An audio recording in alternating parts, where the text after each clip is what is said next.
안녕하세요. 법무법인청 곽준호 변호사입니다. 오늘은 자신의 하부에 여러 명의 사람들을 두고 10여 명의 사람들을 두고 소위 명의대여자죠. 이 명의대여자로 하여금 유령법인을 만들게 하고 그 유령법인 명의로 은행 계좌를 개설하게 하여 이 대포 계좌를 만들어준 사례입니다. 그래서 이 대포 계좌를 만들어서 그 계좌로 현금 거래를 하게끔 해준 것입니다. 만약에 이 사안에서 현금까지 실제로 뽑아서 건네주게 되면은 형량이 더 많이 올라갔을 것입니다. 하지만 이 사안에 있어서는 그 계좌 거래에 본인 통장을 빌려주게 되죠.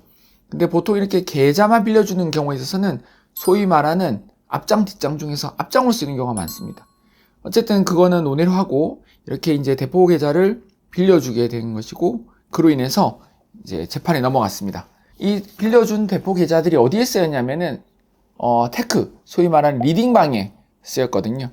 그래서 리딩방은 사기가 핵심이잖아요. 그래서 사기, 그리고 이 사기에 도와줬다고 해서 저희 의뢰인은 사기 방조로 기소가 된 것입니다.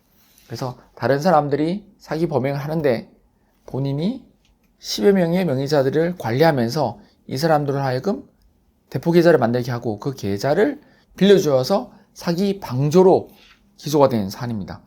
만약에 관여 정도가 조금 더 높아졌다면은 사기죄의 공범이 될 수도 있습니다. 하지만 이 사안은 사기 방조로 기소가 되었고요. 그렇게 하여 거래된 금액이 40억 정도입니다. 40억이라 하면은 금액이 절대 작은 금액이 아니잖아요. 그래서 이제 저희가 이 사안을 이제 진행을 하였는데요. 다만 일반적인 세탁 또는 계좌 빌려주는 거에 비교했을 때 40억은 또 반면에 사안 자체로 봤을 때는 또 큰 금액이 아닙니다. 40억이라는 돈이 작다는 것이 아니라 여러 가지 더 큰 이렇게 대포 계좌 만드는 사람들도 많이 있거든요. 이 사안에서 저희는 첫 번째로는 실제적인 수익 그리고 실제적인 역할 이런 부분에 대해서 접근을 하였고요. 그래서 방조로 기소된 부분에 대해서 관여도가 낮다는 점을 적극적으로 부각을 했습니다. 다만 사실상 동종 범행이라고 할 수 있는 정금법 위반이 이해가 있었거든요. 이해 전과가 있음에도 불구하고 제가 그런 부분들을 주장하여 긍정적인 결과를 이끌어냈습니다. 물론 그렇다고 하여 1심에서 집행유예가 나온 것은 아닙니다. 피해 금액이 40억의 방조로 되어 있기 때문에 사실상 합의를 상당히 많이 하지 않는 이상은 집행유예는 힘든 사안이었고요. 더군다나 저희 의뢰인은 정금법 전과가 이해가 있었기 때문에 집행유예를 받지는 못했습니다.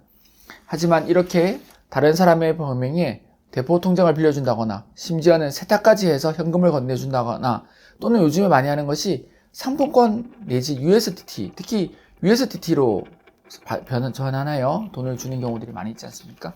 그런 경우에 있어서나 해결책은 또는 접근 방법은 다 비슷한 것입니다. 그리고 사기 부분이 붙어 있었기 때문에 저희가 합의를 진행하였는데요. 어떻게 생각하면 이럴 수도 있습니다. 아니 피해 금액이 40억이 이르는데 그 금액을 어떻게 다 합의를 하냐? 또는 그 큰 금액 대비로 합의를 조금이라도 하는 것이 효과가 있느냐 궁금해 하실 수도 있고 실제로도 이런 질문을 많이 합니다. 하지만 합의는 조금이라 하더라도 합의를 안 하는 것과 하는 것은 분명한 차이가 있습니다. 어떤 주장을 할 때 재판부에서 합의를 하면서 그 주장을 하는 것과 합의를 전혀 하지 않으면서 주장하는 것은 실제 법정 분위기나 향후 결과에서도 차이가 나게 됩니다. 물론 합의를 많이 하면 좋죠. 금액도 많이 주고 많이 하면 좋은데 현실적으로는 그렇지 않습니다. 피해 금액은 40억이라 하지만 여기에 대한 방조가 되었을 것이고 40억의 돈이 이 저희 의뢰인이 관리하는 통장을 거쳐서 건너간 것인데 저희 의뢰인이 수익은 40억이 이르지 못하잖아요. 그렇기 때문에 40억의 방조를 하더라도 40억을 다 변제하거나 또는 다 합의를 할 수 있는 것은 아닙니다. 합의에 있어서도 현실적이고 효율적인 접근이 필요하거든요. 그래서 합의에 있어서 피해 금액이 크다 하여 안 하는 게 상관이 없지 않냐 또는 저걸 어떻게 하냐 하고 손을 안 대기보다는 할 수 있는 범위, 특히 마련할 수 있는 합의금을 먼저 정한 다음에 거기에 맞춰서 차근차근 해나가는 것이 좋은 결과를 받는데 분명한 도움이 됩니다. 이렇게 합의에 대해서 쭉 말씀드리는 이유는 피해자가 있는 사건에서는 합의 부분이 상당히 중요해도 불구하고 피해자들이 많다거나 또는 당장의 합의 금액이 너무 소액이라는 이유만으로 합의를 좀 도외시하는 경우가 있어서 이렇게 말씀드리는 것이고요. 또 일부 저희가 상담을 해보면 다른 변호사 사무실에 있어서는 합의 의미 없다 이렇게 이야기하는 경우도 있다 해서 제가 길게 설명을 드렸습니다. 이번 사안에 있어서는 이렇게 대포 통장을 빌려주고 그로 인해서 이제 피해가 발생한 사안입니다. 대포 통장을 통한 사례 또는 상품권을 통한 사례, USDT를 통한 이러한 장집 내지는 세탁 관련된 사안에 있어서 해결책은 결국은 비슷하거든요. 그래서 이와 관련돼서 상품권, USDT 이러한 대포 통장 관련하여 수사를 받으시거나 재판을 받으시는 분은 저희 사무실에 문의 주시면 저희가 성실하게 잘 상담드리도록 하겠습니다. 감사합니다.